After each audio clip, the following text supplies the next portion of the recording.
Hello বন্ধুরা, বিন্দুস কিচেনে আপনাদের সবাইকে স্বাগত। আজকে আমি সকলের পছন্দ একটা পাপড়ি চাটের রেসিপি আপনাদের সাথে আমি শেয়ার করছি। পাপড়ি চাট আমরা 8 থেকে 80 সকলেই কিন্তু ভালোবাসি। তো চাট যে বানাবো তার তৈয়ারিগুলো আগে দেখে নিন।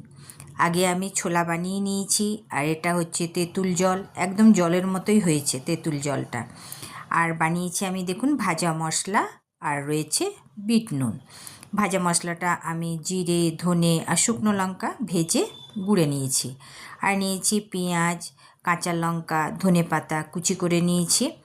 আর বানিয়েছি আমি তেঁতুলের মিষ্টি চাটনি আর টক দই, এটাকে ফেটিয়ে নিয়েছি। দইটাও কিন্তু আমার বাড়িরই বসানো।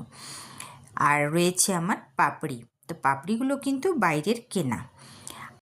এইবার আমি সাজিয়ে নিচ্ছি চাট। তো পাপড়িগুলো নিয়ে নিয়েছি, এর মধ্যে দিয়ে দিচ্ছি মিষ্টি চাটনিটা, তারপরে দিয়ে দিচ্ছি আমি ছোলাটা কিন্তু আমি খুবই হালকা কম মশলা দিয়েই বানিয়েছি। তো খুব ভালো করে আগে চাটটা সাজিয়ে নিলাম। এরপরে দিয়ে দিচ্ছি আমি তেঁতুল জল, বিট নুন।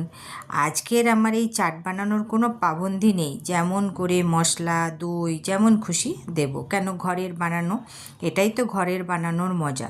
তো তেঁতুল জল দিয়ে, বিট নুন দিয়ে, ভাজা মশলা দিয়ে দিলাম দই দেওয়ার পর আবারও একটু বিট নুন আর ভাজা মশলা দিয়ে দিলাম পেঁয়াজ কুচি, আর দিয়ে দিলাম কাঁচা লঙ্কা কুচি। এরপরে দিয়ে দিচ্ছি আমি ধনে পাতা কুচি। তাহলে বন্ধুরা, আমার এই রেসিপিটা আপনাদের ভালো লাগলে বিন্দুস কিচেনকে লাইক সাবস্ক্রাইব অবশ্যই করবেন, অনেক অনেক করে শেয়ার করবেন। সবশেষে দিয়ে দিলাম চাটের মধ্যে ঝুরি ভাজা বা সেউ ভাজা। এই সেউ ভাজা দিলে কিন্তু চাটের স্বাদটা আরও ভালো হয়। তাহলে বন্ধুরা, আপনারা এই চটপটা চাট আপনাদের কেমন লাগলো? রেসিপিটা ভালো লাগলে অবশ্যই একবার বানিয়ে দেখবেন। আর আমার এই রেসিপিটা কেমন হয়েছে সেটা কিন্তু অবশ্যই কমেন্টে জানাবেন। এই রকম রেসিপি নিয়ে আবার আসবো। ভালো থাকবেন, সুস্থ থাকবেন।